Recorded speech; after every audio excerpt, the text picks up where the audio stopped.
noticia la sesión extraordinaria de la Organización de Estados Americanos que tuvo lugar en Washington.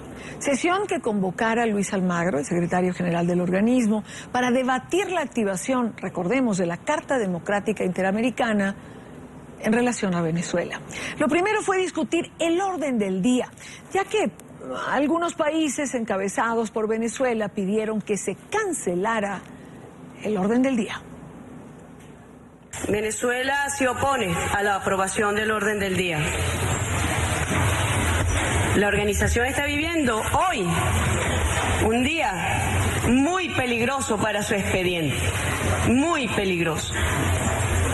El secretario general está dando un golpe de Estado a esta organización y está promoviendo con la oposición venezolana un golpe de Estado en Venezuela. Concluyo esta breve intervención reproduciendo un mensaje que el mismo presidente Zapatero había mencionado en esta sala. La ayuda se da, se ofrece, no tiene que ser un elemento de confrontación. Y creo que a eso es lo que debe contribuir la OEA, por lo tanto este Consejo no contribuye a ello y por lo tanto Bolivia apoya a que no se apruebe el orden del día. El gobierno de Nicaragua se une a la solicitud planteada por el ilustre, democrático, constitucional y legítimo, que quede claro en esta sala, legítimo gobierno de la República Bolivariana de Venezuela, nombre oficial de ese país soberano, que está solicitando que no se apruebe el orden del día. Gracias por sus votos de sí, 20 votos de no, 12, abstenciones 2. Muchas gracias. Muchas gracias, señor secretario general adjunto. Se da por aprobado el orden del día. Así comenzaba esta mañana esta reunión en el seno de la Organización de Estados Americanos. Ahora, luego de que fuese aprobado este orden del día, el secretario de la OEA, Luis Almagro, expuso, mejor dicho, hizo una síntesis bastante apretada, decía él, sobre el informe que presentó sobre la situación de Venezuela. Debemos ser justos porque se lo debemos a Venezuela y se lo debemos a la historia de nuestro continente, que ha estado signada por actos de injusticia, de indolencia y de impunidad, actos por los que todavía pagamos, heridas que todavía están abiertas y que de muy poco a poco vamos empezando a cicatrizar con memoria, verdad y justicia y no repetición. Es conforme a estos principios que debemos actuar o no. Como decía Desmond Tutu, si eres neutral en situaciones de injusticia, has elegido el lado del opresor. El que debería ser uno de los países más ricos de la región se encuentra más bien enfrentando niveles de pobreza sin precedentes, una severa crisis humanitaria y uno de los más altos índices de delincuencia en el mundo.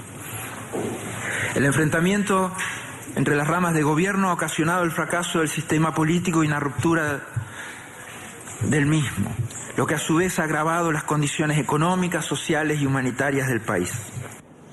Ahora, tras escuchar este informe, los países tomaron la palabra, tomaron posición sobre la activación de la Carta Democrática o el apoyo a la iniciativa del diálogo adelantada por los expresidentes Leonel Fernández, José Luis Rodríguez Zapatero y Martín Torrijos. Todos coincidían en que el diálogo es necesario, algunos estaban a favor de la Carta. Hicieron su exposición de motivos cada uno. Finalmente habló la canciller de Venezuela, Delcy Rodríguez. Lo que ha hecho el secretario general es muy peligroso, muy peligroso. Está desconociendo la voluntad del pueblo de Venezuela. 7.587.579 venezolanos y venezolanas votamos por un hijo de Chávez.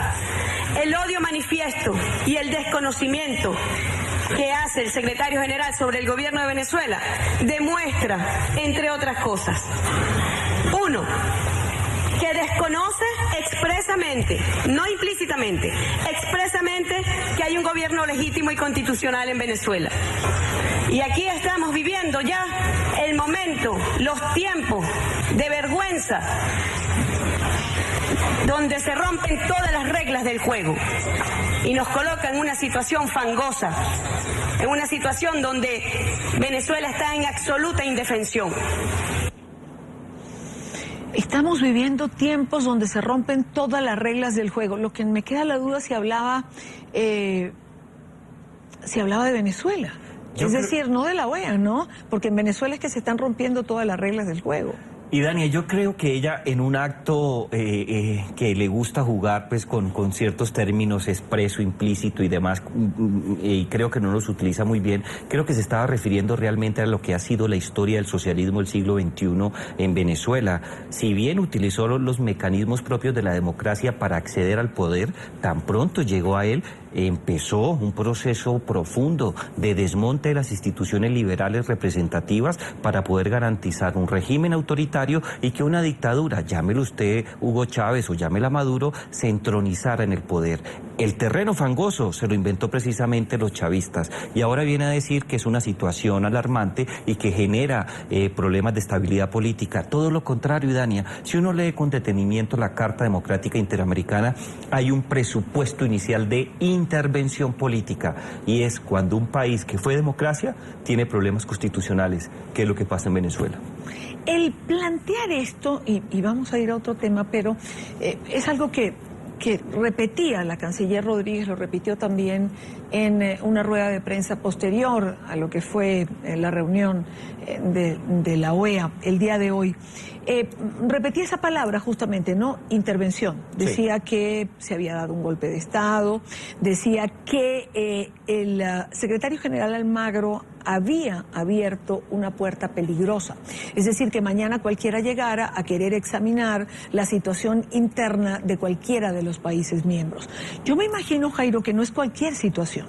Es decir, se examina la situación de un país particular donde hay evidencia de que hay ruptura del orden constitucional, donde no hay independencia de poderes. No porque lo digan además precisamente los miembros de la OEA, sino lo dicen nacionales de ese país. Así es, Dania. Es más, yo creo que una de las falencias que tiene la democracia regional en América Latina es que no existía una institución que permitiera establecer una hoja de ruta para verificar la realidad, no solamente desde el punto de vista del origen, sino del trabajo diario en materia de democracia y un mecanismo que permitiera intervenir políticamente. Ojalá en América Latina, Dania, este tipo de situaciones, ante la más mínima alerta de violación, ruptura del orden constitucional, tuviera la oportunidad de intervenir. Ahora bien, en el caso de Venezuela, pues yo creo que no hay que ser un analista muy avesado para tener claro que las circunstancias de crisis humanitaria, de violación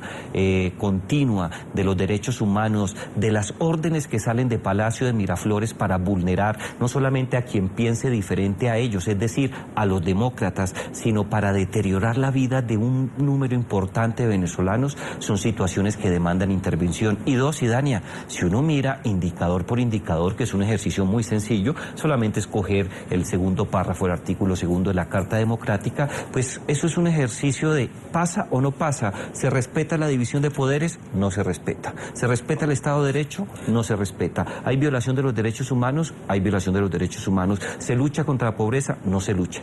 En esa medida, Dania, Venezuela tiene una ruptura constitucional y debe ser objeto de intervención política en el corto plazo.